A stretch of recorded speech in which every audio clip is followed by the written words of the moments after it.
Easy, complete, cohesive, all-in-one guide from start to finish on a sewing machine part and their features. First up, we have the connecting plug. The connecting plug has two cables. One connects to the sewing machine while the other connects to the wall socket. And this is the foot controller to help move our machine. This foot controller works with the foot. This sewing machine is a vintage sewing machine. It is not an automated or automatic sewing machine. And all these automatic sewing machine, once you connect to the plug, you still have to turn on the main switch either by the right or by the left or wherever. But this sewing machine is just connected directly to the motor, and this motor helps to rotate the machine instead of using your hand. This is the motor at the back. It works together with the foot controller to rotate the sewing machine. This is the spool pin, and this function of this spool pin is to help to hold our spool of thread. Yeah, this is a spool of thread, so you place it on your spool pin, and this machine has two spool pin, so just use one. Next is the pretension disc. It just helps to control this upper thread as it feeds through the machine. What we have next here is the bobbin winder, and the function of this bobbin winder is used to wind thread on the bobbin. This bobbin is used as a lower thread. Without this bobbin, a sewing machine cannot make any stitch. So this bobbin works together with this bobbin case. Thread guide grooves helps to pave way for this thread to get to the needle, and this will help us get a smooth and even stitches. Now, this is also part of the guide groove to guide the thread. This is the tension right here, upper tension control dial, and this upper tension control dial helps to adjust the thread and prevent the thread from breaking. That is the function of this upper tension control dial. You pass the thread around the upper tension control dial and back into this thread guide groove. This is the thread take up lever here, and the function of this thread take up lever, it helps to move the thread in sync with the needle, and this will help to prevent the thread from bouncing and to create even stitching. Now you insert it back into the thread guide groove. This process is very similar on every sewing machine. This is just the basic setting or the setup of every sewing machine. Every sewing machine has a spool pin, has a retention disc, has bobbin winder, and has tension, has all these functions. So it's just the same with your sewing machine. The next step is to insert our thread into the needle.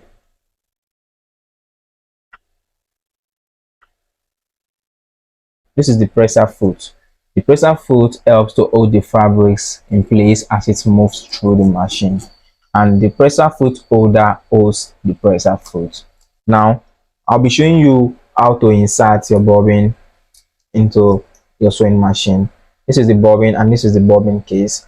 As we said earlier that the sewing machine cannot work without the bobbin and the bobbin case. So let's insert the bobbin into the bobbin case.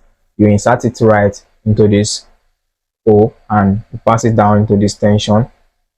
There's a little tension on this bobbin case, so make sure to pass it into the tension. Let's insert our bobbin case into the sewing machine.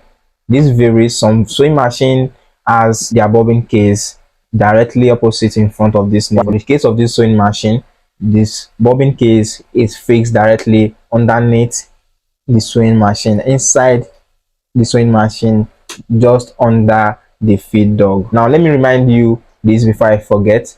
This is the feed dog. This feed dog looks like a teeth.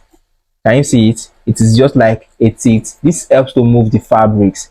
Like, this is what really moves the fabrics itself. Instead of you pulling the fabric, this feed dog will just move the fabric itself. So that is the function of the feed dog, and it's usually under the presser foot. Now we've inserted our bobbin case underneath the sewing machine. What next is just to bring out the thread underneath the bobbin case. Once you grab the thread from the needle, you manually rotate your hand wheel. Make sure you are holding the thread from the needle, and you manually rotate your hand wheel down into the machine. This is the upper thread and this is the lower thread coming out like this. We place the two thread under the presser foot. We've just threaded our sewing machine. We've passed the thread into the needle and we've passed the lower thread. This is the presser foot lever, and this presser foot lever helps to raise and lower the foot when it is raised down, it helps to hold the fabric. Like now, when you raise it up, the foot will also move up, and when it is placed down, it helps to hold the fabric properly, and it helps to feed the fabrics through the machine accurately. That is the reason why we have this presser foot lever at the back of this sewing machine. Now we have this dial selection key at the front of this sewing machine. This dial selection key is just to select our stitch. This is the reverse stitch and reinforce stitch button. This is useful because it allows you to sew backward. If you made it to the end of this video, please let me know in the comment section below, and make sure you hit the like button and subscribe to this channel. Thank you. See you in the next one.